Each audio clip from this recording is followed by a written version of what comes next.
Un jour de Toussaint dans le sud Touraine, sous un ciel mouvementé.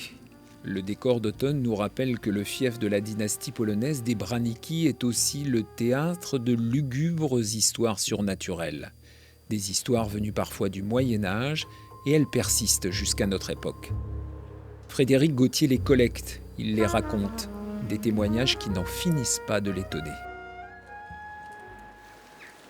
Surinterprétation, fait réellement surnaturel, c'est toujours une des questions qui restent en suspens où chacun peut se faire son opinion, mais on va dire qu'il y a des gens qui aujourd'hui encore ont l'impression de vivre des choses à caractère surnaturel.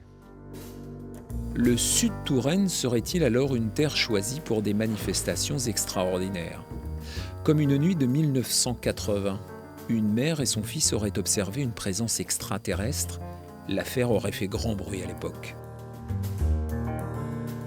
Vous savez que le GEPAN recense en France toutes ces affaires un peu bizarres, et on dit qu'à Chambourg-sur-Ain, des Chanceaux-près-Loches auraient été aperçus une fois une forme triangulaire dans le ciel, et une fois une forme plus habituelle, je dirais, d'ovni circulaire dans le ciel lochois.